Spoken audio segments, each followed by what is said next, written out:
All right, Detroit Lions quarterback Jared Goff is going on the offensive. He's calling out the Detroit media. Is that us?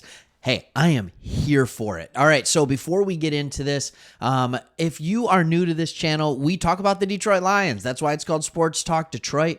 We love the Lions, and we want to be your go-to source for Lions content. So if you're new, watch the video, hold that subscribe, but if you like what we're doing, hit the subscribe button. Otherwise, if you're not new and have yet to subscribe, we're pushing for 20,000 subs, so please do that. Other things.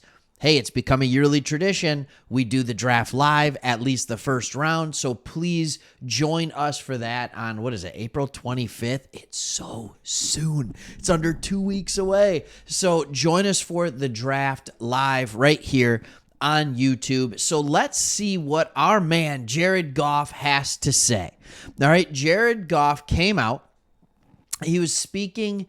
It's interesting on Wilbo's Trading Cards podcast. And he said that Detroit media tends to put a little bit more of a negative spin on things than it needs to at times. Now, Jared Goff has only been here 4 years, so he doesn't, or it's going to be his fourth year. So maybe he doesn't always understand kind of how difficult it's been for us. So, but here's what he had to say. He said, I have this. I probably need to drop it pretty soon here because I'm hopefully going to be in Detroit for a long time. But I have this thing with our local media where they almost like relish in negativity at times. And maybe that's what gets clicks and that's what sells. But it's no longer what they need to live in. Okay. We're going to go further into what his quote was. Here's where I think it's kind of interesting. When me and Chris started this channel back in March of 22, I want to say it was. August of 22, that's what it was. So we've been doing this for 2.5 years, almost 3. Our big thing was going to be, hey, let's not just be the guys who are just talking heads arguing.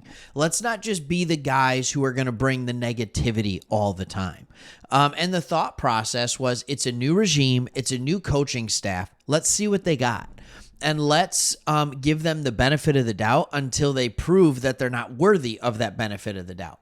And since that has been the case, I think we can all agree that with Dan Campbell, with Brad Holmes, with Jared Goff, and with this roster in general, they are absolutely worthy of getting the benefit of the doubt. Don't you think? They have done a really good job. And that's what me and Chris have always been about. Now, when we don't like things, will we say, I don't like that? This doesn't make sense to me. Have we made videos about, hey, he missed here, Brad Holmes missed here, or this was a bad game for Goff? Of course we talk about those things, but until we see it happen, we usually don't knock on it. So, Jared Goff, watch our show. Why not? And that is kind of the thing about this show is we want to bring positive content. And I got more for you in this, in talking about this team where we can talk about them from a good light. But before I do that, let's go back to what Jared Goff has to say because he's more interesting than me. He said, hey guys, we have a good team. We've had success. We can be happy about that. We can celebrate that and not have to write about how we're consistently the underdog. No, teams are going to be gunning for us now. That's what I love about this. He says teams are going to be gunning for us now. We won the division and all that. I'm probably overthinking it in my head, and it's the chip on my shoulder and the competitor in me. Now, this all kind of dates back to what happened with, it was kind of the funny quip, right? Where he's like, hey, you guys are a really good team. You're a really talented team. And Goff thanks the reporter, and he says, thank you. And then the reporter goes, maybe not as talented as San Francisco. Goff's like, all right, never mind, right? And this is all kind of going from that. And so let's look at this for a second. So what I want to do is I want to look at the lineup, but also some power rankings, and then we'll go back to Goff as well. So let's start with, are we starting to get the love from the national media? And does he have a point that the local media needs to kind of fall in line? Now, Does it make sense that the local media would be a little more critical? Yeah, it does, because they're looking at very specific pieces. The local media is wondering what we're going to do on edge opposite of Aiden Hutchinson. The local media is wondering if cornerback still has a talent that's good enough. The local media sees these things. The local media wonders if we need a third wide receiver, right? So the national media realizes every team has these deficiencies. So let's first look on NFL.com power rankings. And you start with the Chiefs. You are the champion until otherwise noted. All right, that's the good one. This is as of March 19, by the way. There hasn't been many power rankings released. It was just after the first round of free agency. They'll do more power rankings after the draft. All right, then you have San Francisco 49ers 2, Baltimore Ravens 3, and then you have the Detroit Lions at 4. All right, they said losing Jonah Jackson was a hit. Nope. Zeitler's good. All right, C.J. Gardner-Johnson was a hit. I disagree. I just don't like the attitude and the struggles. We won all year last year without him. That's all I have to say. All right, but DJ Reader, Carlton Davis, Marcus Davenport, Amik Robertson. All right, these are all good things. All right, now, what about other ranking services? I always say, all right, let's look at ESPN. I'm not saying that, like, whatever. All right. They've gone up 2, and it is the Chiefs. This one's more recent, by the way. Under the radar move, re-signing their defensive coordinator. And then number 2, they have the Lions. Moved up 4. And the under the radar move is the fact that we kept our entire coaching staff, basically. They never really talk about any of this. It's going to be really good, especially offense, defense, all around the board, just to have another year with the coordinator. Lions edge rushers Aiden Hutchinson said at the Pro Bowl in February. It's going to prime us for a great year 3. Well, my year 3. All right. So again, they don't make it about the players. But when you look at our lineup, oh my goodness.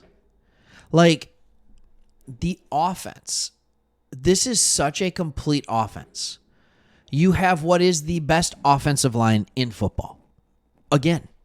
And now the thing about this offensive line is there is an extremely large amount of veteran presence on it. Your best 2 players are your youngest offensive linemen, and then your next 3 players are the most veteran of the offense. All right, you have Laporta, who is quickly becoming one of the, if not the, premier tight end in the NFL. Goff has proven with a good offensive line, he is fantastic. He is elite out of the pocket when he has time. Gibbs may be the most explosive runner in the league. Recently, Chris Johnson, right? You remember him, ran for the Titans, 2,000-yard rusher. He was recently on a podcast that said the player who most reminds him of him in the NFL is Jahmyr Gibbs, and if the Lions have any sense, they'll run him every single play. All right, you have a top 5 wide receiver in the National Football League. He is, people, Amon-Ra St. Brown. We got to start to see what Jameson Williams could become. This is the year that he takes off if he can stay healthy. And then on the defensive side of the ball, we are one edge away from having arguably the best defensive line in the NFL. We already, with Aleem McNeil, DJ Reader, and Aiden Hutchinson, have one of the best threesomes in the NFL, period, on the defensive line. Carlton Davis is a cornerback who plays best in a man-to-man system, and that is what he mostly gets here in Detroit. All right, the one player they don't even have on here is Ifeatu Melifonwu, because heaven forbid we move Branch to nickel, because everybody on PFF must play a base 4-3 defense. Like, get out of here. All right, that's not what we want to do. So maybe if I go into the nickel base, you can see it better. All right, so Branch is here at nickel. You have, maybe it's Mosley. I think it's probably Robertson. If Mosley gets healthy, I think it's a revolving door. Melifonwu, Joseph, Anzalone, and Barnes. By the way, Jack Campbell. Nobody benefits more from DJ Reader coming in than Jack Campbell.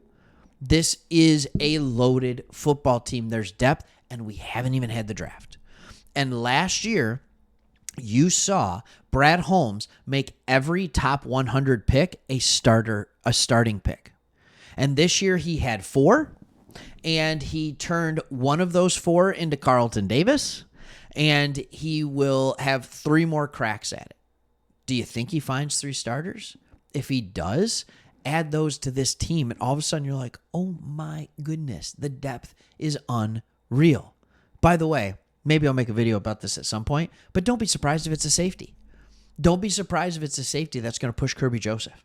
All right, for his job. We need a little more depth there. Anyways, everybody's talking edge. Everybody's talking corner. Don't be surprised if it's a safety. All right, Jared Goff.